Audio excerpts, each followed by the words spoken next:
This video is brought to you by Redneck Engineer, custom-built gaming PCs and parts for an affordable price. Use code joshscorcher at checkout for a 5% discount. And make sure you don't have any coupon clipping extensions like Honey installed or I don't get my commission. Thank you!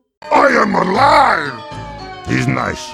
About 6 years ago, we talked about the top 10 franchise killers. Now, it's finally time for the opposite. These are the franchises that were on life support, near or in some cases completely dead. Then a game miraculously arrived to turn things around. The criteria is pretty simple. How bad of a mess was the franchise previously in, and how much did the new game manage to turn things around? Bonus points if it managed to save the developer and or reignite interest in a genre along the way. Also, remasters are disqualified by default. Games on the list must prove that the devs can put out something new to reel success back in. However, remakes do count if they bring enough new things to the table. So let's have a look at our top 10 franchise savers.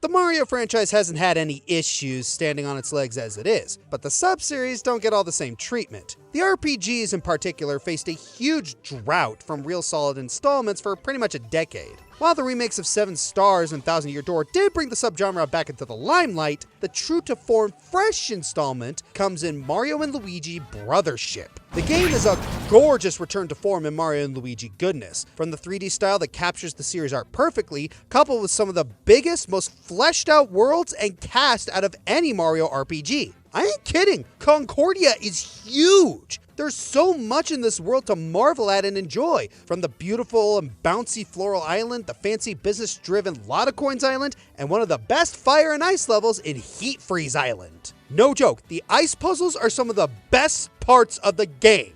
How did it do that? The characters, while not as witty or edgy as other games, are still really likable. It's nice to have a mostly very wholesome cast with personal depths and struggles that make them a genuine treat to follow. Connie, Snoutlet, Team Idol, and Technicky are all great, but oh man, Chilliam and Bernadette are peak romance. No shade to those who prefer Blake and Tippy.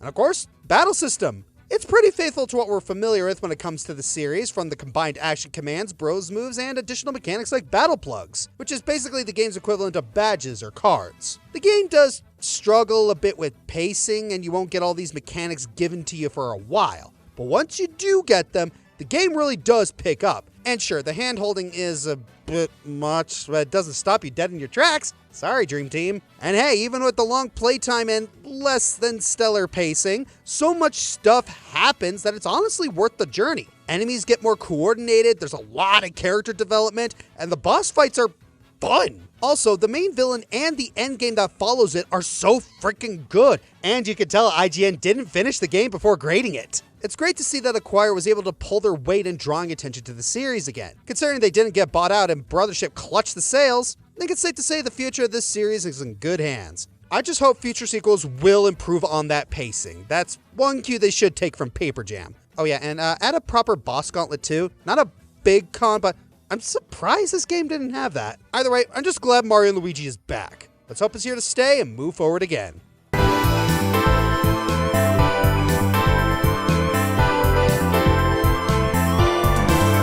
Hey everyone, it's time for Josh Scorcher's Where Are They Now? Where we talk about franchises that were featured on previous lists and see where they are now. Today we go back 5 years to franchise killers when we talk about Devil May Cry 4 and how it killed DMC for 11 years. Yes, I'm ignoring the elephant in the room, thank you for asking. Despite selling 2.4 million copies, DMC4 told Capcom that we didn't like Devil May Cry anymore and wanted something edgier.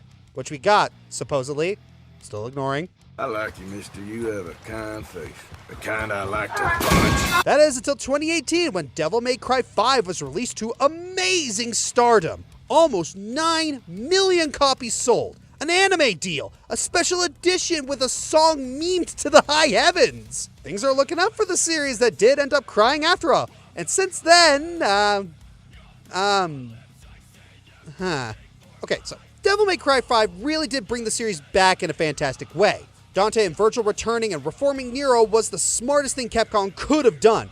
Combine that with stylish gameplay that even Kamiya would froth out and you got a star. Imagine how its sales even stood up to Capcom's other juggernauts. But we haven't had much since then. We had a mobile game that, despite the name, was the peak of pathetic. We do have an anime coming up by the same people behind Castlevania, so, it'll look nice. It's hard to say where Devil May Cry is nowadays, as it's been 7 years since 5's release. What I can say is that 5 is where it does end.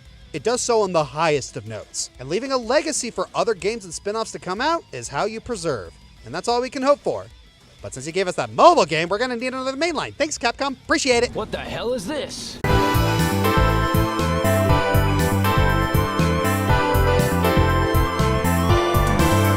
After the legendary titles known as Ocarina of Time and Majora's Mask, there was a little bit of a desert, shall we say, within the Zelda franchise. Wind Waker is wonderful in hindsight, but it wasn't received by all. Ew, Dad! Ooh, Mommy like. Who's making this stuff? Not me! Whoa! The Oracle games were also alright, but more or less overlooked, along with Minish Cap and Four Swords. Again, all great games, but lacked the majesty of the N64 Diamond Duo. So thank heavens for Twilight Princess.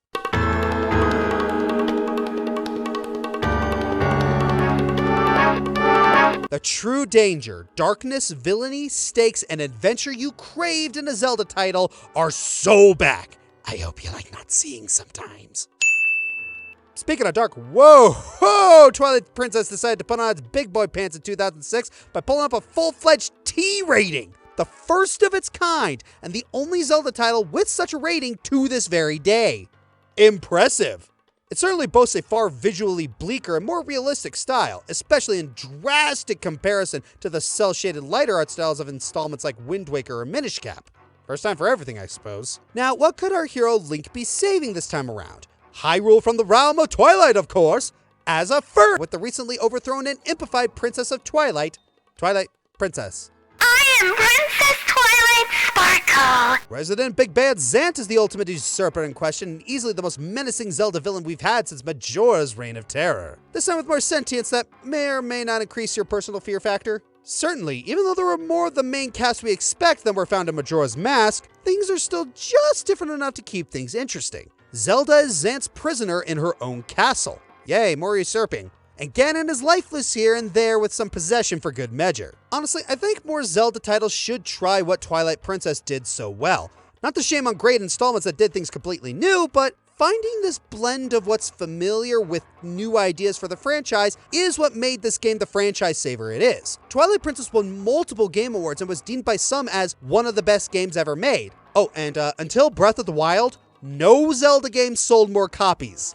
None. Whether it's one of those Zelda titles you glance over for being a bit too thematically avant-garde or are the type to rank it above the rest of the greats as your favorite in the franchise, there's no denying that Twilight Princess came to us Zelda fans in a time most dire. Without it, we wouldn't have games like Echoes of Wisdom, Breath of the Wild, or Tears of the Kingdom, nor would we have Skyward Sword to develop controversial opinions over. See? Everything has its place and purpose.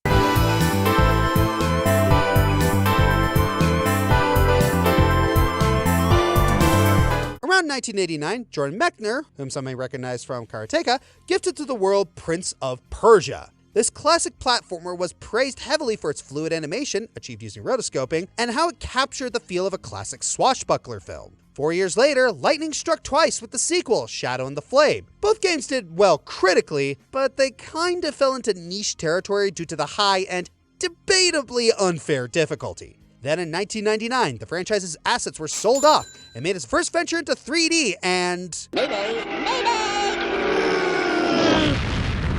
Ooh, it bombed hard. It was crawling with bugs and the gameplay somehow felt even crueler than its predecessors. Add the rough character designs of the Iblis Forsaken camera and it was undeniable. The Prince of Persia was dead and 3D was the box he was buried in. But then in comes the savior, Ubisoft. You know, before what we know now. Given how burnt out Mechner was, the company worked on a case to show that they could bring the prince back to quality. Must have been one heck of a pitch, because Mechner worked closely with Ubisoft on the franchise's hopeful return to form. Sands of Time. It was an uphill battle trying to get it right, both gameplay and story-wise. Finally, they found it, with undeniably one of the coolest weapons in video game history. Wait, that's not right. Let me start again.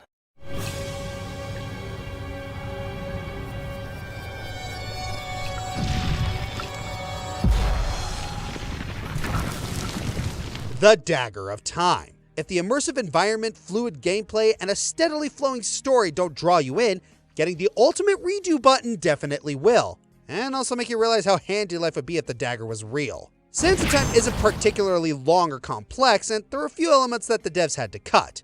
But honestly, it doesn't have to be. It's short and sweet with gameplay and a story that feels naturally paced and chock full of character. It never feels monotonous, and the Dagger of Time helped it stand out in the best ways compared to its predecessors. More importantly, it did what it set out to do. It sparked new life into a dead game series. Yeah, it'd have a few more bumps along the way, kind of inevitable. Some more conflicting than others, but Sands of Time made sure that the prince stayed out of obscurity and paved the way for more adventures.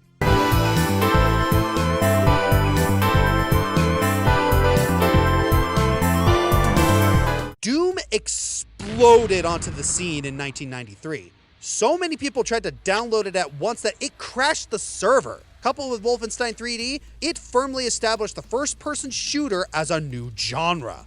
In another timeline, we would have been calling them Wolfendooms. Its success naturally led to a sequel the very next year. Then things got a bit awkward. While Doom 64 was still good, many fans ignored it due to it presumably being just a port. Didn't help that it took until 2020 for it to get an official port. The long-awaited Doom 3 was a massive departure, being a reboot that was more of a survival horror game. Again, not a bad game, just not what fans were hoping for. Doom 4 was announced in 2008, only for it to quickly fall into development hell. After that, the franchise succumbed to the fate so many others did. Spin-offs and mobile games that no one asked for. Even when Doom 2016 was finally announced with an actual release date and gameplay footage, people were still skeptical. Marketing focused far more on the multiplayer, and there was no input from the original creators. Of course, as you can tell by the placement on the list, the game blew everyone away. Everything that fans loved about the old games was here, and it was better than ever. Coupled with the new glory kills and awesome soundtrack, it was clear the franchise was back and better than ever. Its success spawned a completely new trilogy, with it being followed up by Doom Eternal and the upcoming Dark Ages. Heck, we even got John Romero to come back and make the unofficial 5th episode of the original. As of this video's upload, Dark Ages has not been released. Let's hope Bethesda doesn't find a way to make the title literal!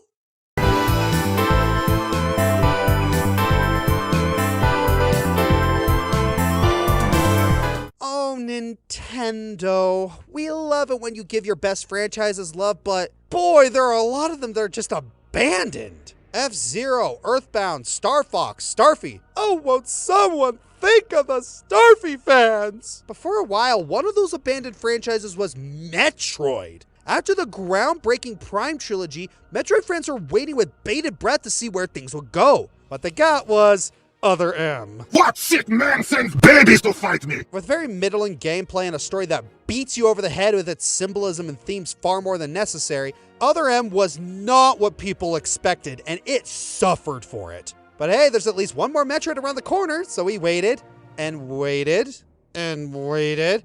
Oh look, there's a new Metroid in Nintendo Land. Hey, they made a new Prime, and it's a chibi spin-off multiplayer game for the 3DS without Samus. Oh no, this franchise is joining the pile, isn't it? Well, lucky for us, Nintendo was cooking in the background, and the wait ended with the release of Metroid Samus Returns. This game goes back to its series' roots. It's not so much a remake of the second game, as it is a complete overhaul and retelling of it. Brand new gameplay elements, bosses, the whole works. Coincidentally, Nintendo got into hot water right before this after taking down a fan-made project doing exactly that. We thought it was just standard Nintendo, don't make your own fun with our games. Fair, and yeah, it was. But with this, it made a little bit more sense, because they were actually going to do it. This game makes sure every ability is constantly used to its fullest in both puzzles and combat. Oh, let's talk about that combat. Samus's abilities feel punchier than ever, and the melee counter adds another layer of depth to taking on enemies. And those finishers are visceral, making Samus feel almost akin to Nintendo's version of Doom Guy, ripping and tearing her way through Metroids. Also, for a 3DS title, this game looks pretty impressive. Areas feel lively, vibrant, and full of color, like a real mysterious alien world. Samus Returns really was the kick Metroid needed to get back into full gear. I mean, look at Metroid now. Samus Returns set the stage for dread in both gameplay and story. The Prime remake came out soon after that to thunderous applause, and oh look, Metroid Prime 4 is actually real. Before this game, if you tell a Metroid fan all that, you'd be laughed off as another fake clickbaity leaker. But no, all this happened, and we have Samus Returns to thank.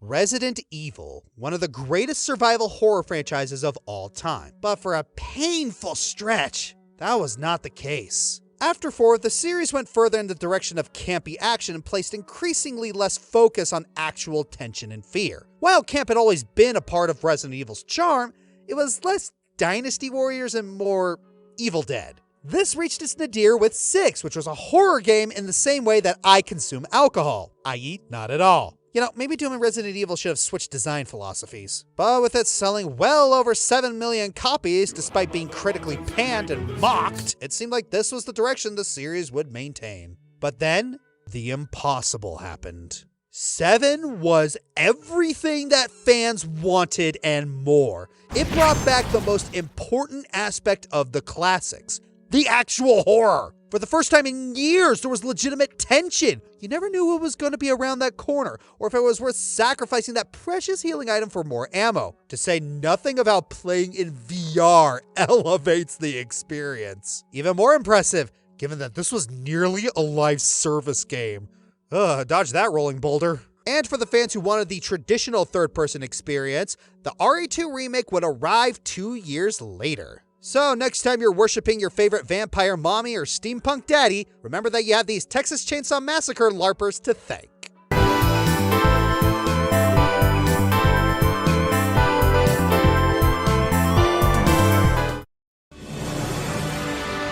Who could have seen that coming, to the surprise of everybody? Yeah, everyone, their mothers and their grandmothers already knew Fire Emblem Awakening is gonna be on here. I know people have been complaining about its shortcomings as of late, but come on. There's no pretending this game didn't save Fire Emblem. To be fair, before this, Fire Emblem never struggled in terms of quality. Shadow Dragon maybe, but when it comes to actual new installments, it's just a matter of poor sales, timing, and a lack of accessible audience. Awakening was designated to be the last installment of the series before the team would pack their bags, but they still did their best to make the game into one last big hurrah. And boy did that hurrah end up saving their butts instead. There's the obvious feature where nobody actually dies, we already know about that. No one wants pressure and tension in their strategy RPGs after all, so this game delivers that safe experience in spades.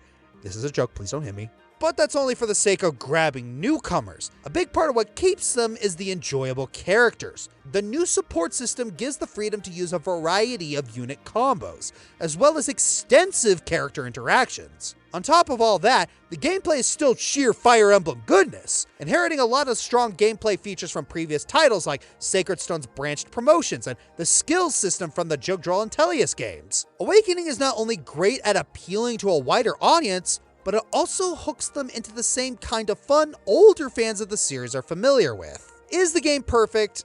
No, obviously. It has some issues like the story falling off towards the end, the villains kinda suck, and the second seal is wholly unbalanced. Doesn't help much that future games hadn't kept a consistent momentum with improving on these issues. Still, those games did breathe life into the franchise, and I'm grateful we got them, even if I don't like every single one. And this much-needed renaissance wouldn't have been possible if Awakening didn't take off.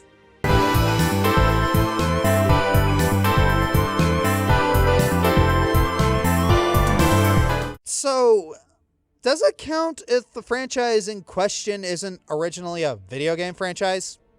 For our purposes, yes. So let's talk about Warhammer Fantasy. Look at this dude. Yeah, you might be familiar with Warhammer 40k's insanity with Space Marines and grimdark galore, but what you might not know is that the tabletop juggernaut started out as a fantasy series. Yep, it's the Persona conundrum here. The spin-off ended up eclipsing the original in popularity. 40k's popularity was so great, in fact, that Warhammer Fantasy pretty much stopped selling. Fantasy became practically unprofitable, and in a move that angered pretty much any remaining fans, Games Workshop decided to blow up the setting in a big apocalypse event known as the End Times. People weren't happy. Aside from the obvious reasons of everyone is dead now, the End Times was plagued with a lot of bad writing decisions that made the entire event feel extremely forced, and all just to reboot the setting in an attempt to garner any interest back. You've posted cringe! For all intents and purposes, Warhammer Fantasy was as dead as a franchise can get. But around this time, Creative Assembly, the makers of the Total War franchise, took a risk and released a Warhammer-flavored Total War game. And this game evolved into an absolute monster of an RTS. Right out of the gate, this game was hefty with content. The 4 base factions all played wildly different with entirely unique mechanics, aesthetics, and units. And it just kept growing. Every DLC, more things from the lore kept getting added. More characters, more factions, and the sequel only added to the pile. With a new mode, Mortal Empires, meaning whatever you owned from the first game, you could play within the sequel. Fast forward to the third game, the playable roster is sitting at a respectable 100 characters! With all this, Warhammer Total War provided an easy way for people to get into the infamously hard-to-get-into Warhammer series. It was extremely accessible to learn about the lore and characters. Oh, attention flooded into Warhammer Fantasy. People fell in love with the setting, and a whole new wave of people began clamoring for its return in the tabletop. And, well, Warhammer The Old World was eventually revealed, a planned repackaging of the original models with all new stories to tell, and the ability to actually play the tabletop game again. Not to mention the reboot, Age of Sigmar, got more positive attention now that it wasn't just Fantasy's replacement. For a licensed game to pull a feat like this, to revive a franchise back from the dead this much, that's absolutely nothing more than a miracle on all fronts. A surprisingly hopeful ending for a series as hopeless in atmosphere as Warhammer.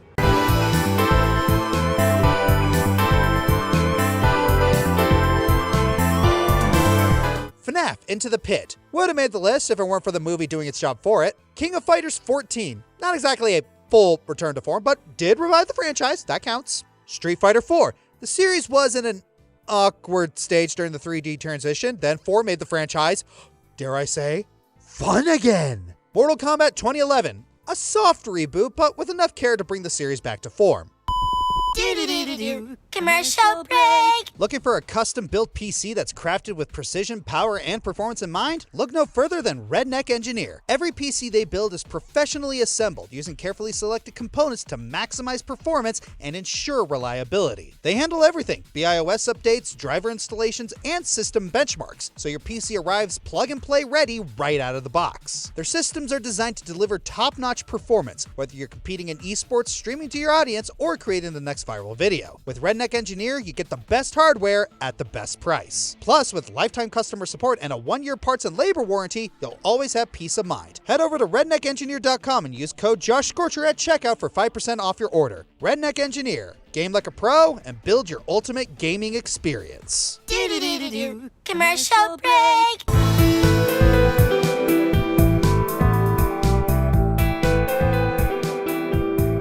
Looking back at all these franchises, you wonder how they were in the state that it needed a revival in the first place. It could be one bad game or just many bad decisions over a decade. Let's look at Sonic, for instance. Sonic of today is riding really high. With the success of the third Sonic movie and Shadow Generations, Sonic is hitting a rush the blue blur hasn't felt in years. Sure, that's more thanks to Shadow than anything else, but still, Sonic's name's on the box. But you don't need me to tell you how up and down Sonic's history has been, besides the 24 times I've already done.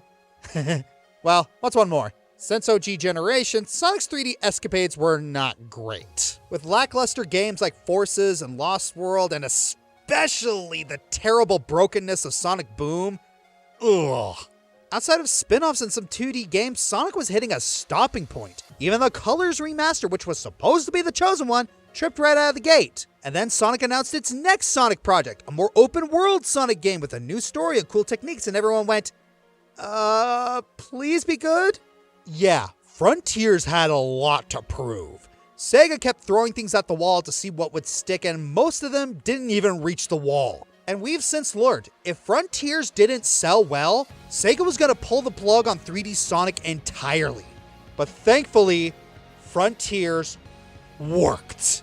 Combining Sonic's boost gameplay with some beat-em-up elements to make a more exploration-type game was a good move on Sega's part. Sure, it's the same find the beacon to show the map and then go to these points that show up trope that we've seen in most open-world games for decades. But it works really well when you're playing as a super fast hedgehog. Collecting is figuring out speed puzzles or going through stages, learning new skills, a somber and interesting story that builds on Sonic's lore, and free updates that expand the game even further made this an absolute win. It made people realize, like, hey, you can enjoy Sonic again. Does the game have issues? Well, yeah, the draw distance is abysmal, the boost can be wonky, and objects that should have collision don't. But who cares? You get to fight giant mechs as Supersonic. You get a free DLC that lets you play as Tails, Amy, and Knuckles, which ramps up the difficulty. You get Spin Dash, and it's super broken. While we haven't gotten a brand new 3D Sonic game since then, Frontiers brought back a feeling that I missed in Sonic games since Generations. It's not perfect, but neither is Sonic. Going fast and having a blast is what we want, and man, that's all we need. With the 4th Sonic movie announced and Sonic getting a cool new racing game that looks great, I hope we can continue this high for a while. Or until Silver Generations. I'm joshscorcher, and I'm proud of these franchises getting back in shape. Now let's not think about how we haven't had a new 3D Mario game in 7 years and why that series is still winning. And yes, I'm hoping this statement will age poorly. Give me the Mario, Nintendo!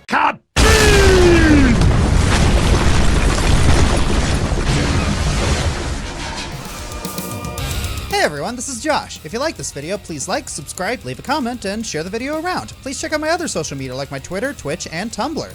Check out my other channels such as Joshua Burner for reactions and other stuff, Dragon Fighter Gaming for tabletop, and Bob Equestria for cartoons. Consider checking below the video and donating to my Patreon, Streamlabs for my merchandise, or becoming a YouTube member. Thanks for watching.